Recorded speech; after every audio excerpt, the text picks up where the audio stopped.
Part 1, the first page. I wasn't supposed to be in her room. Technically, no one was. After Ava died, the house sat like a sealed box. My father didn't touch her door. My mother couldn't bear to.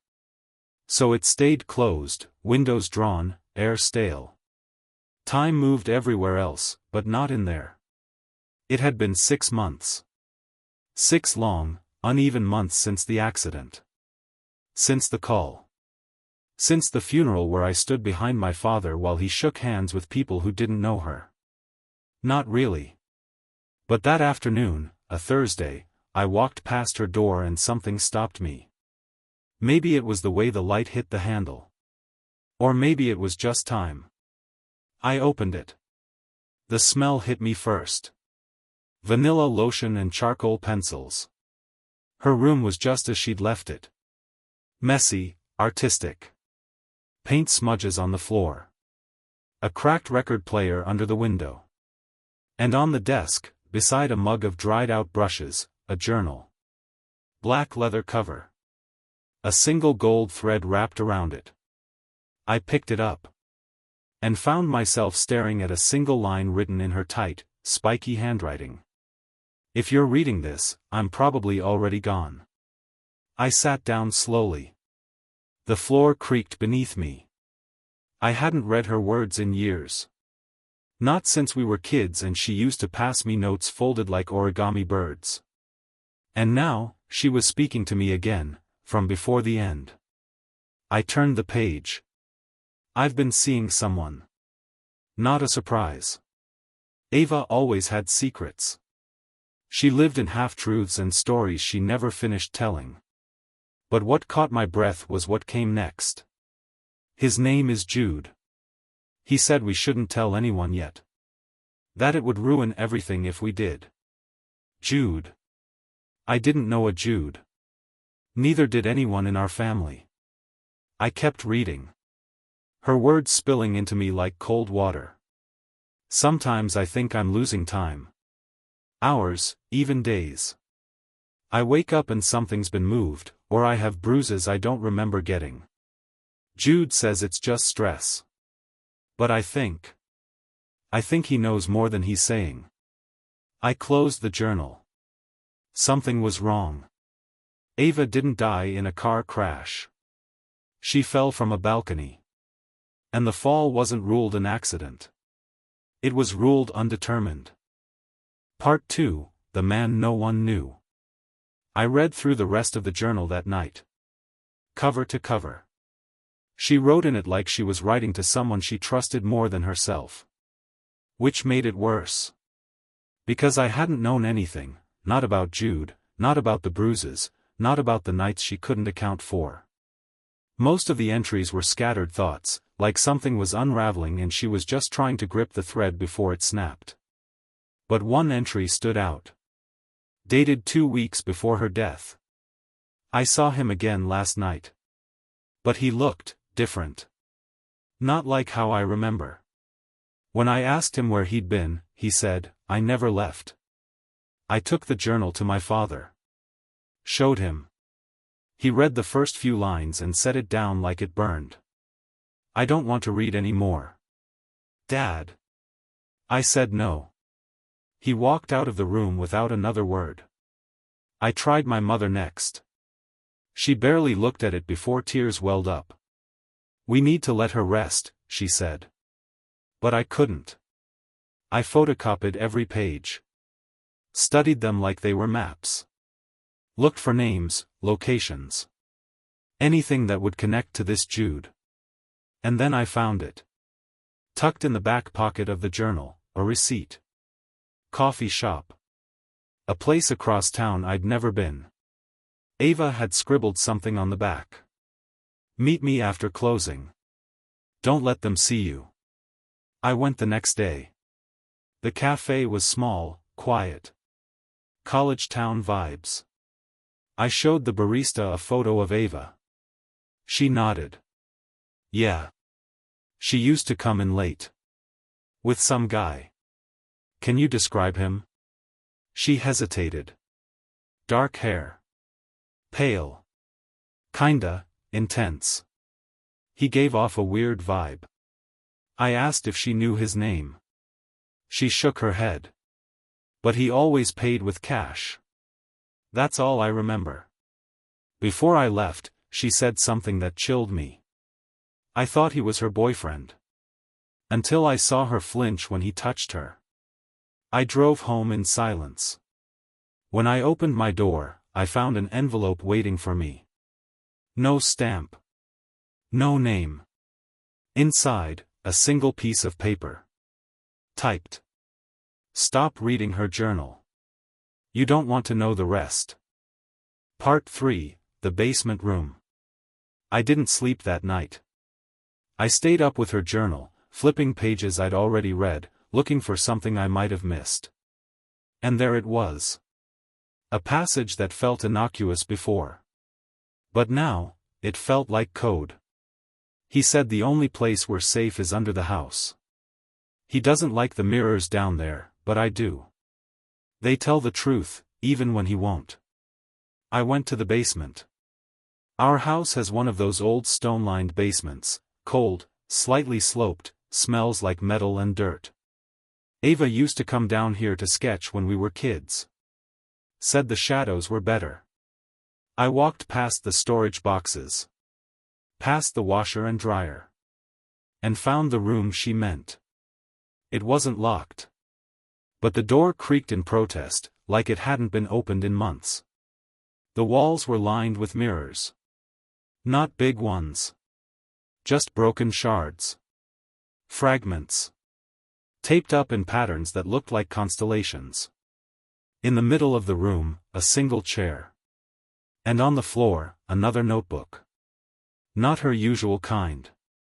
This one was thinner. Hand-sewn. Her handwriting filled the first page. If something happens to me, it started here. Part 4, The Ink That Didn't Fade. The basement notebook was different. Her words were tighter. More frantic. There were no dates, just fragments. Thoughts that felt pulled from a storm. He doesn't cast a shadow when he stands near the mirrors. I keep hearing my name in his voice, even when he's not here. The bruises are in the same place every time, ribs, back, wrists. Like he knows where to hold me. I didn't want to keep reading. But I did. He said if I left him, he'd show them what I really am. That he could make me forget everything but him. Sometimes I think I want to forget. That maybe forgetting is safer than knowing. The notebook ended halfway through a sentence. It just stopped. I sat on the basement floor for a long time. Not scared. Not yet. Just numb. Then I noticed something behind one of the mirrors. A flicker of color. I peeled it back. A photograph. Ava. Standing in the hallway of our house. Smiling. But something about her eyes. She wasn't looking at the camera. She was looking past it. At someone else.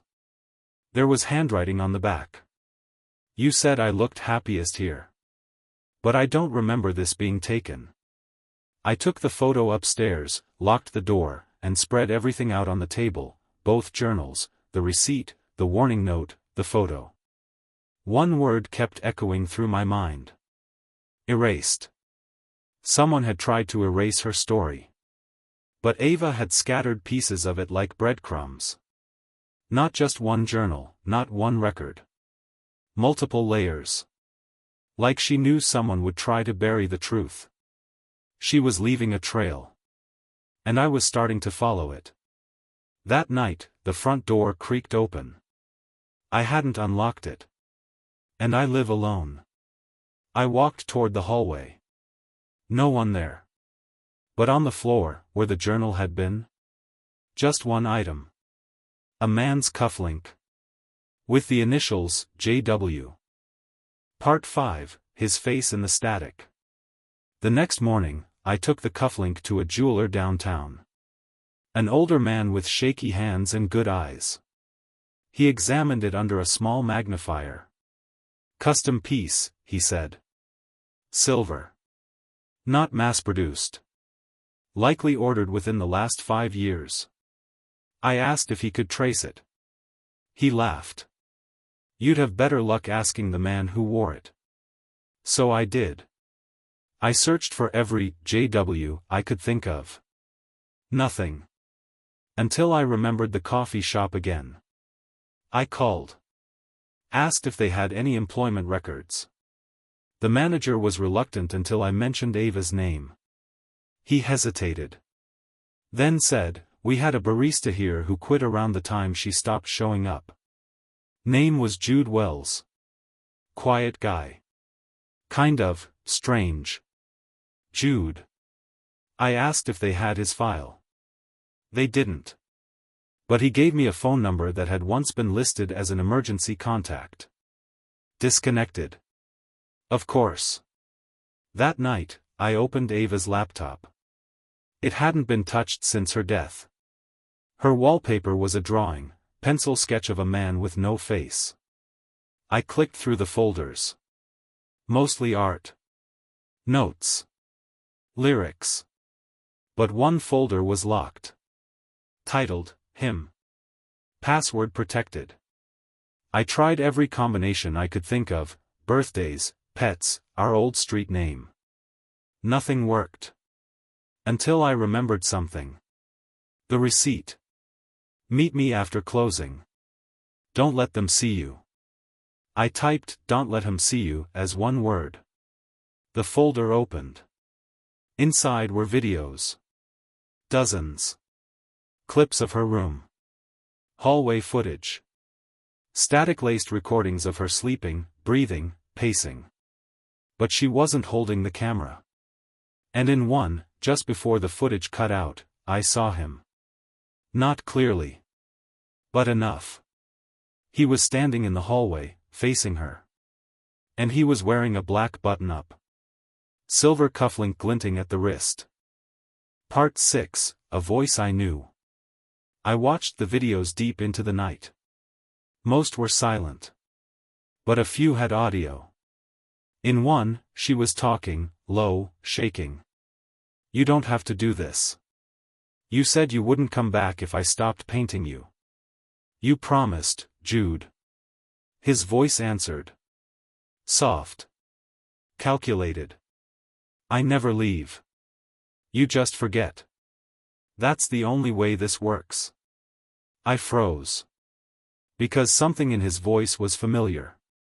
Not the pitch, the rhythm. The way he paused before saying certain words. The slight drag on S's. The way he ended thoughts like questions. I'd heard that before. I pulled up an old voicemail from my own phone, one Ava left me last year on my birthday. And there it was. At the end. Another voice in the background, whispering her name. Same rhythm. Same pattern. Jude had been in our house. Even before she died. I felt sick. I backed up the files. Copied everything to a drive. And then I did what I should have done weeks ago. I called the police. I gave them the journal, the notebook, the photo, the cufflink, the videos. The detective listened. Took notes. Nodded at all the right moments. Then he said, "We'll be in touch." But he didn't sound convinced. And when I left the station, there was another envelope on my windshield.